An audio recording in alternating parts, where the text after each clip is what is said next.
నమస్తే, నా పేరు Vijay Kumar. ZP high school Pendaragutta head master. నేను మా పాఠశాలలో ఒక దురదృష్టకరమైన సంఘటన జరిగింది. 10th క్లాస్ చదివే ఒక అమ్మాయి నిన్న చనిపోవడం జరిగింది ప్రెగ్నెన్సీ విషయంలో. ఆ పాప పాఠశాలకు సక్రమంగా వచ్చేది లేదు, చాలా ఇర్రెగ్యులరు. ఒక నెలకు 5 రోజులు లేదా 6 రోజులు మాత్రమే వచ్చేది. అది కూడా బలవంతంగా ఈ మహిళా పోలీసులు, అంగన్వాడీలు వీళ్ళు చెప్పి బలవంతంగా పంపించడం జరిగింది. కారణం ఏమంటే వాళ్ళు చాలా పూరు, వాళ్ళ అమ్మకి హెల్త్ బాగలేదు, వాళ్ళ నాన్న పట్టించుకోడు డ్రింకు. కాబట్టి ఈ పాప పాలు పిండి అమ్మి ఆ డబ్బుతోనే జీవనం గడుస్తుంది. కాబట్టి పాఠశాలకు రావడం చాలా కష్టము. కానీ చివరికి ప్రెగ్నెంట్ అనే విషయం వాళ్ళ తల్లికి కానీ తండ్రికి కానీ కుటుంబ సభ్యులకు కానీ ఎవరికీ తెలియదు. నేనేటవరకు మాకు కూడా తెలియదు. పలానా కారణం వల్ల చనిపోయిందనే విషయం మాకు తెలియదు. ఆ పాప ఆ విధంగా మేనేజ్ చేసి ఉన్నది. ఈ నాప్కిన్స్ అన్నీ కూడా మామూలు జనరల్ పిల్లలు ఉపయోగించుకున్నట్టే బాత్రూమ్ పోవడము, ఉపయోగించుకున్నట్టు నటించడము చేసింది ఆ పాప. అదేవిధంగా వేసుకునే డ్రెస్ కూడా చాలా వదులు డ్రెస్సులు వేసుకోవడం వలన ఎవరికి ఆ పైన సస్పెక్షన్ లేకుండా పోయింది. ఏమాత్రం అనుమానం లేదు. కాబట్టి ఇది చాలా బాధాకరమైన విషయం. ఇది పచ్చకామర్లు అన్నారు, పొలంనేరులో చూపించినాము. మళ్ళీ బంగారు పొలంలో వాళ్ళ అక్కోళ్ళ దగ్గర ఒక రోజు ఉన్నింది. అక్కడ వాళ్ళ మామ చూపించినాడు. బంగారు పొలం ఇంకా చిత్తూరుకి వేసుకుపోయినారు. చిత్తూరు పోగానే మాకు ఫోన్ చేసి చెప్పినారు వాళ్ళు, మీరు వస్తేనే అవుతుంది, ఏదో సీరియస్గా ఉంది, అమ్మాయి కోమాలోకి వెళ్ళింది అని చెప్పినారు. అంతవరకే మనకి తెలుసు సార్. అప్పుడు ఏం బిడ్డ పుట్టినది? ఇప్పుడు మగబిడ్డ సార్. బిడ్డ బాగుంటాడా? తెలియదు సార్, మాకు చూపించలేదు. అమ్మాయినే చూపించలేదు. ఆ పాప చిత్తూరులో చనిపోయిందా, తిరుపతిలో చనిపోయిందా? చిత్తూరు ఇంకా తిరుపతికి పోయినాక చనిపోయింది. వీళ్ళే రేపర్ రాసి పంపించిన. అంతవరకు పెంగరగుంట స్కూల్ రూట్లో కూడా చాలామంది పిల్లలు ఇట్లా ర్యాగింగ్ చేసినట్లు తిరుగుతున్నారంట. అది చూసుకోవాలా పోలీసు వాళ్ళు కూడా మేము రిక్వెస్ట్ చేసుకుంటున్నాము. ఈ బిడ్డ కాదు ఇంకో బిడ్డ పోవాలని ఇదిగా ఉంటే వాళ్ళు ఇచ్చేస్తారు. ఖచ్చితంగా ఈ బిడ్డకి జరిగే అన్యాయం ఇంకో బిడ్డకి జరగకన్నా చూసుకోవాలని మా ఆలోచన. ఈ బిడ్డ ఎట్లా పోయింది, ఇంకో బిడ్డ బాగుండాలని మేము కోరుకుంటాం.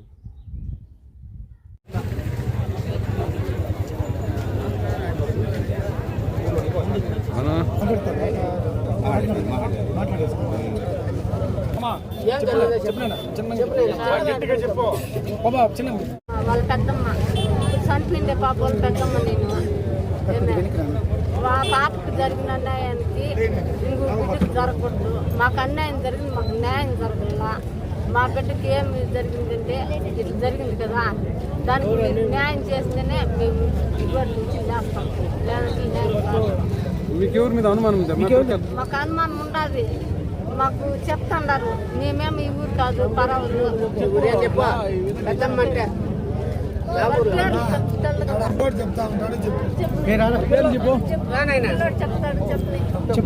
మంజు, గీత, నవీను, హరిత. హరితనా? హరిత, మంజు. హరితన అమ్మాయి ఇంటికి వస్తుందా? వస్తా. వచ్చి ఏం చేస్తుంది?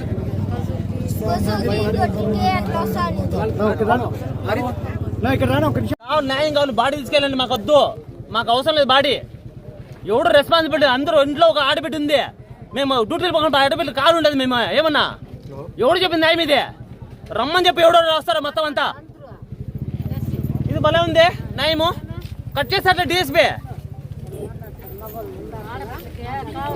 మాకు రెస్క్యూ కావాలి. మాకు మొత్తం ప్రతి ఒక్క ఇప్పుడు సార్ ప్రతి ఒక్క ఇంట్లో ఒక ఆడబిడ్డ ఉంది సార్. మేము వదిలిపోయి మేము డ్యూటీలు పోవాలా? మేము అందరికి ఇంటికి సీసీ కెమెరా పెట్టుకోపోయే కాదు, ఓకేనా? కరెక్టా? మాకు న్యాయం కావాలా? బాడీ తీసుకెళ్ళిపోండి, ఫ్రీజర్లో పెట్టుకోండి. మాకు న్యాయం జరిగిన బాడీ ఇవ్వండి, మేము పూడ్చుకుంటాం. ఎట్లా చనిపోయింది అమ్మాయి, కరెక్ట్. మాకు న్యాయం ఇవ్వండి, ఎత్తుకోండి, ఫ్రీజర్లో పెట్టుకోండి. ఏమన్నా అంతే, గుర్తుపెట్టుకో.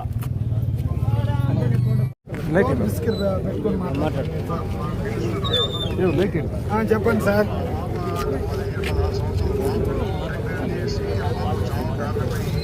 అవును సార్, అవును సార్, అవును సార్.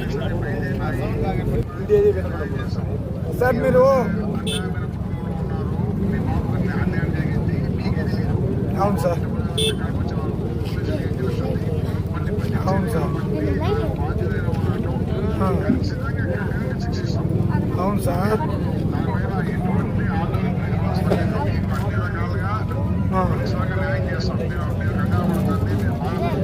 అందుకే సార్ నేనేం చెప్తా ఉన్నానంటే, నేను చెప్పింది కూడా ఒకసారి వినండి sir. Sir sir sir sir మీరు చెప్పేదంతా మాకు అర్థమవుతా ఉన్నది. మీరు ఏమని చెప్తా ఉన్నారంటే, మీరు దాన సంస్కారం చేసేయండి, మళ్ళా మీరు రండి, మేమన్నీ న్యాయం చేస్తాము అని మీరు చెప్తున్నారు. హలో, అదే దాన సంస్కారం చేసేయండి.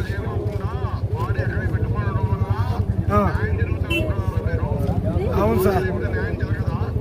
ఏంటి సార్, మీరు మార్చిలో పెట్టుకోండి సార్, ఎత్తుకొని పోయి మళ్ళీ మేము తెచ్చుకుంటాము. మాకు న్యాయం అయిపోయినాకనే మీరు మార్చిలో పెట్టుకోండి సార్, మేము తెచ్చుకుంటాం మళ్ళా.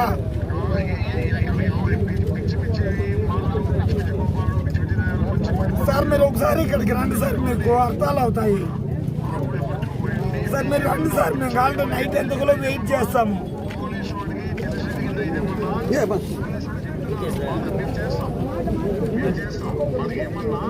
అవును అవును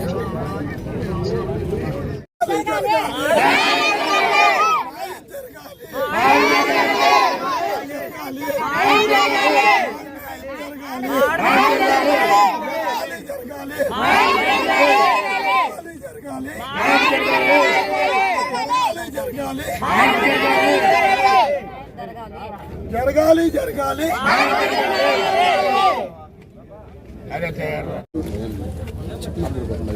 సార్ మాకు ఆ ముగ్గురు పైన అనుమానం సార్.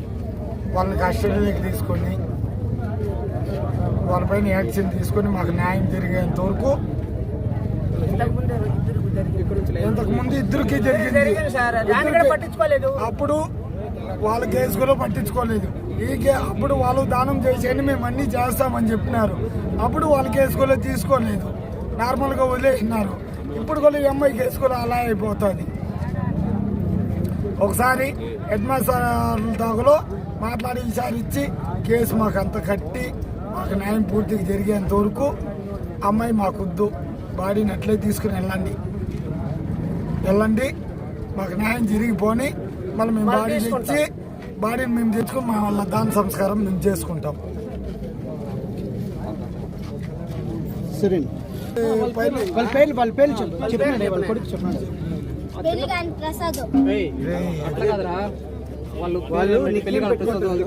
విజయ్ ఒకడు, నవీన్ ఒకడు, హరిత పాపాయ్, హెల్పింగ్ ప్రసాద్ కాదు అంటే